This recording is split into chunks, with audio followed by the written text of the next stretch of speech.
En un país en que la gente se está muriendo de hambre, pongamos Haití o Venezuela, la cultura no tiene ninguna posibilidad de prosperar.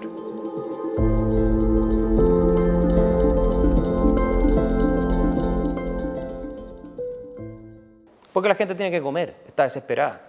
Y el Chile, si uno examina lo que era el Chile, la década 50, 40, 30, hasta los bien entrados los 70, era un Chile con unos índices de desnutrición, unos índices de mortalidad infantil, unos índices o bajas expectativas de vida, etcétera, que es muy difícil decirle a una persona, te fijas tú, o tener una cultura que sea muy rica, ojalá fuera así, cuando tú tienes necesidades súper básicas que todavía no están satisfechas. Es muy complicado eso. La desigualdad es una consecuencia. ¿De qué cosa? Y es la consecuencia de la libertad. Si usted es libre y todos nosotros somos distintos, y nosotros tenemos intereses distintos, vamos a tener resultados distintos. Si usted quiere igualar los resultados, lo que está haciendo es matar la libertad. ¿Pero por qué tiene que haber perdedores en esto? ¿Cómo? Lo dicen ellos, lo dice Gabriel Salazar, o sea, es un tema que está anclado en profundas raíces históricas de Chile, ¿ya? Lo que sí creo yo, y quiero plantearles, es un poco una perspectiva general, antes de entrar al tema en particular, y de la pobreza y de lo que es la riqueza. La pobreza es la situación y la condición natural del ser humano, ¿ok? Cuando hace 1000 años, 50.000 años no existía este edificio, no existía esta ropa, no. La condición natural del ser humano es que no hay nada de lo que hemos creado con nuestra inteligencia y con nuestro, ¿no es cierto?, saber. No existe la ropa, eso no está dado, tenemos que producirlo. El único punto que quiero hacerles yo es que es una falacia decir que hay, las típicas familias que se nombran siempre, tienen tanta plata que si se las quitamos podemos financiar todo lo que queramos. No es verdad, no te alcanza para financiar nada. Ejemplo, el Transantiago solamente costó de plata que se quemó, que no sirvió para nada, de desastre. Hasta el año 2022, 16.000 millones de dólares. Toda la fortuna de los Luxich y la de los Mate se la echaron en el Transantiago. ¿Y el problema son los Luxich y los Mate o los políticos que hicieron el Transantiago? No, pero es que chuta, ahora el problema son Luxich y Mate.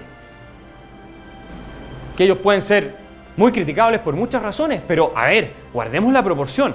O sea, depende de lo que entendamos por derechos, porque te fijas, nosotros podemos tener una constitución como la de la Unión Soviética que garantizaba todo tipo de derechos a todos y a nadie se le cumplía. Porque todas estas cosas de los derechos que garantiza el Estado, los famosos derechos sociales, tienen que pagarse. Alguien tiene que financiarlos y eso es lo que tenemos que entender de una buena vez en este país. Cuando uno dice, tengo derecho a la universidad gratis, lo que está diciendo es, tengo derecho a que otra persona me pague a mí la universidad. Eso es lo que está diciendo, nada más. Tengo derecho a que otro me trabaje gratis y me pague la universidad. Punto. Esa es la realidad económica. Filosóficamente podemos tratar de justificar esto, pero es que económicamente es así. No soy partidario de regularizaciones en Chile. Quienes ingresan ilegalmente a nuestro país están violando nuestra ley de extranjería. Si quieren ingresar a nuestro país, salgan, pidan una visa y vuelven a entrar.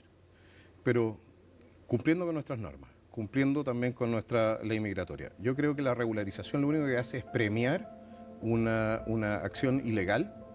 Eso no corresponde y genera costumbre. Cuando usted no castiga ciertas conductas que son poco deseables, hay otra gente que incurre en esas conductas. Principio, nosotros se lo dijimos en la comisión. Le dijimos, ¿ustedes quieren hacer con esto una regularización? No, nunca, jamás. Y yo le voy a decir una cosa, a este bueno, el que miente, está grabado. El que miente roba. Los hemos pillado robando, los pillamos todo el rato mintiendo. Son unos deshonestos.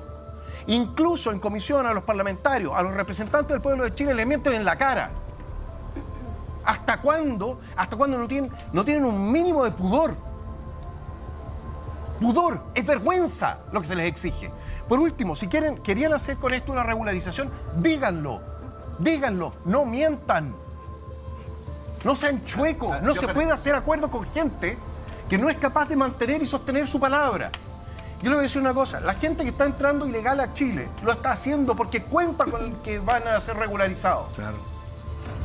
Ustedes lo que están haciendo es generar otro efecto llamada para que llegue más gente a Chile, un país que está completamente colapsado en el sistema de salud, en el sistema de educación, en el mercado laboral, vivienda. Estamos reventados y ustedes, descriteriados, lo que hacen es hacer otro efecto llamada diciendo, ¿saben qué más? Los que lleguen hasta cierto punto los vamos a regularizar.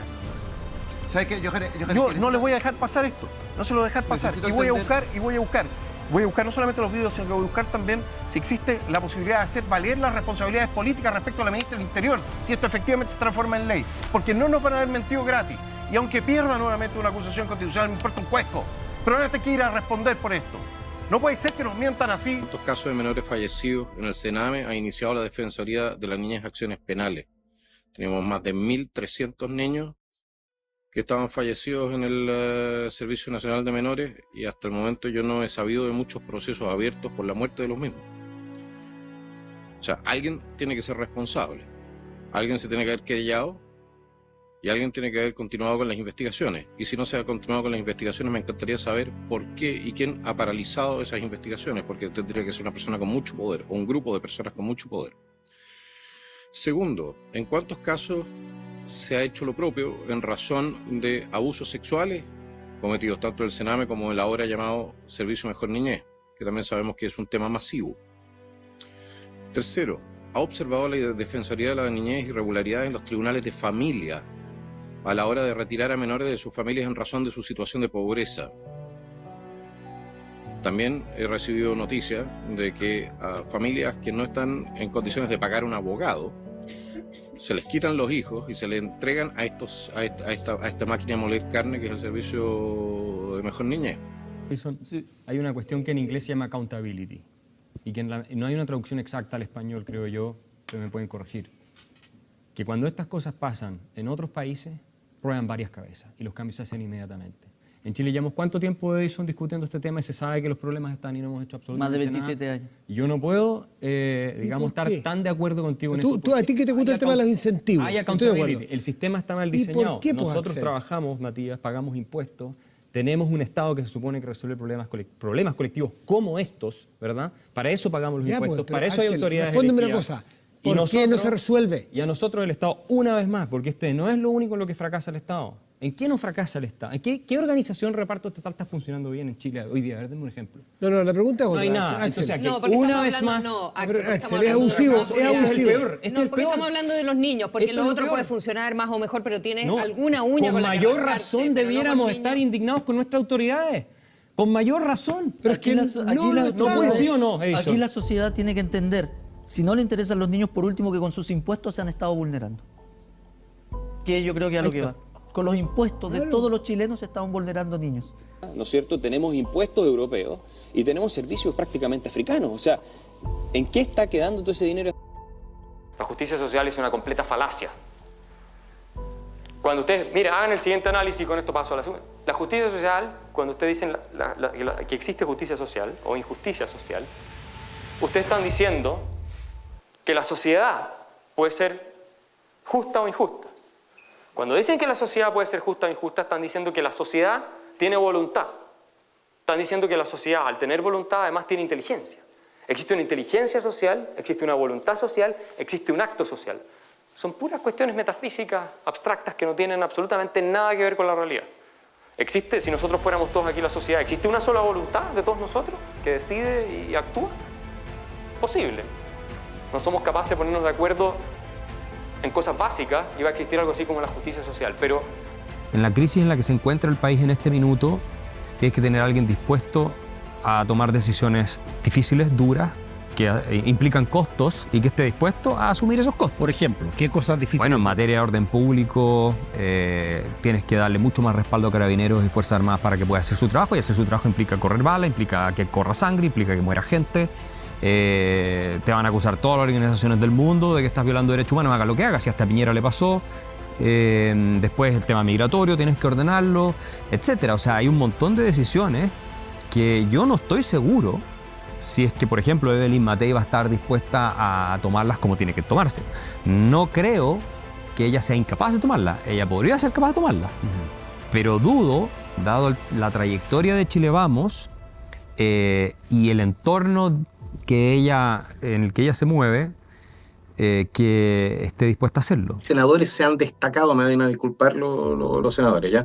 Pero el Senado se ha destacado, ¿ya?, por hacer chanchullo en los nombramientos, y al final terminan no los mejores, sino que aquellos que les dan garantía de que van a terminar fallando como ellos creen que tienen que fallar.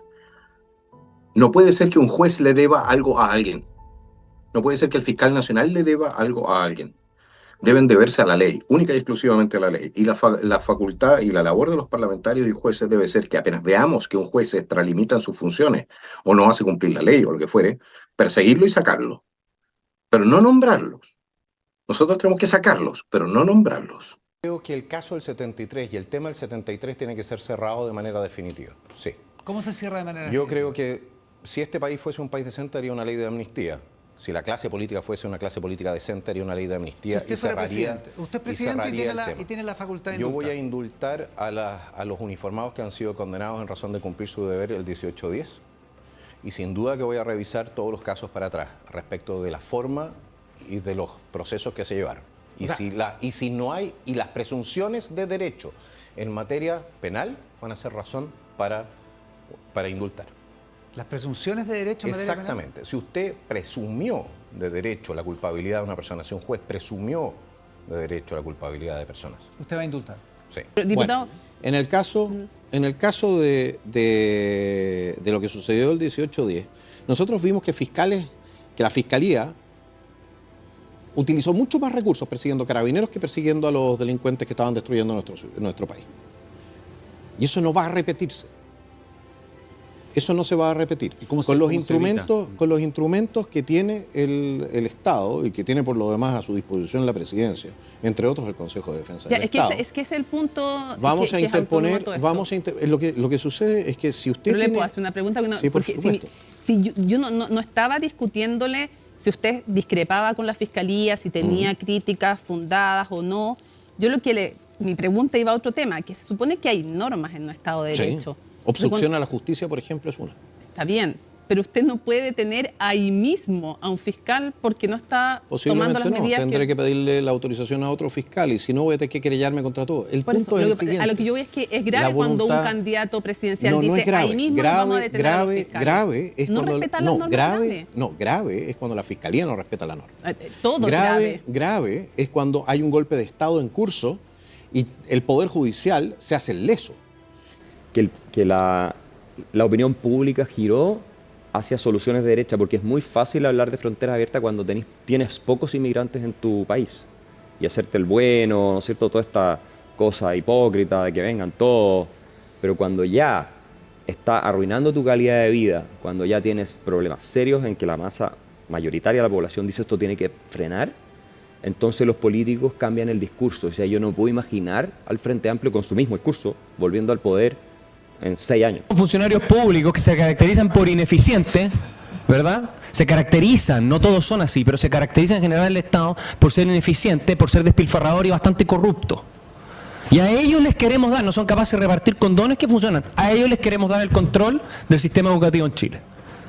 A mí me parece, perdónenme que sea tan enérgico, pero es que yo lo encuentro delirante. Delirante. ¿Y saben qué? Voy a aplicar la máxima del ministro Arenas, y con esto termino.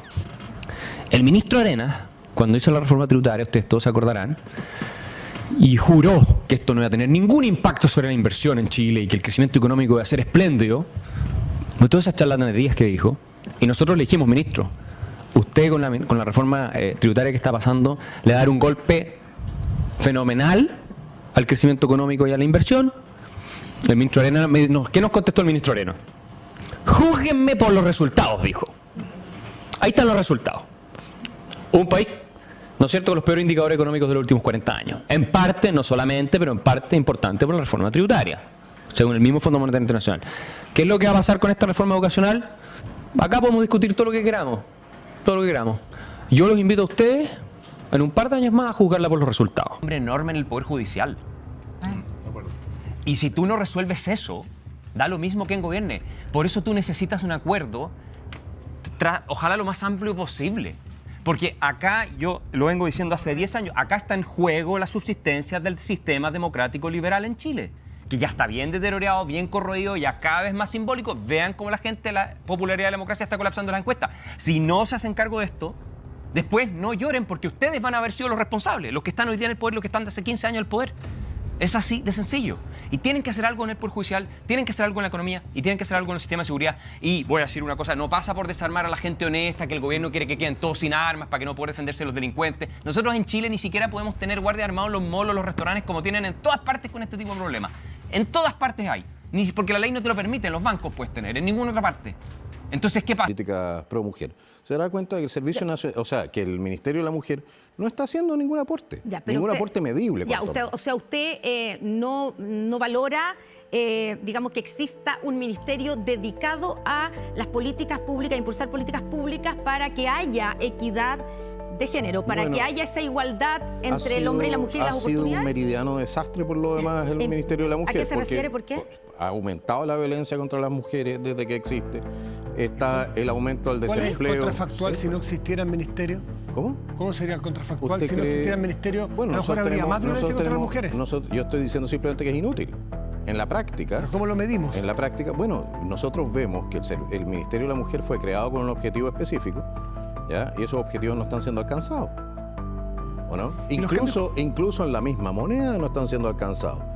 En esta administración, que es una administración que, a diferencia de todas las anteriores de las que yo tenga memoria, ya tengo 49 años de edad, ¿ya? Es la administración más golpeada por casos de abuso de todo tipo que conozcamos. Pero aquí tiene... Un siguiente recordatorio. Para que ustedes florezcan, necesitamos seguridad. Sí. Pero necesitamos también seguridad jurídica. Necesitamos que Impuestos Internos mañana no pueda venir y decirle a usted, ¿sabe qué más? Usted tiene un negocio en Gran Avenida. Mire, acabo de reevaluarle el negocio, la propiedad. Ahora tiene que pagar 150% más. Pero porque yo quiero, porque Impuestos Internos se le ocurrió. No hay ninguna reglamentación fija, no puedo apelar, nada. Tengo que pagar eso si no me van a rematar el negocio. Eso se tiene que terminar. Las contribuciones tienen que terminarse. Son un abuso, son un robo a la gente.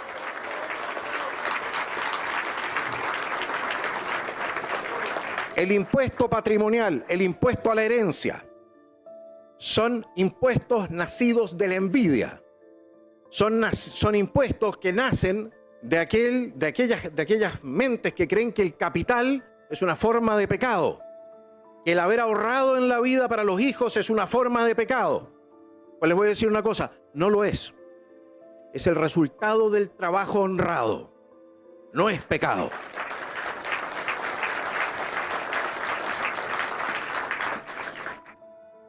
A los impuestos patrimoniales, por lo tanto, le tenemos que decir que no.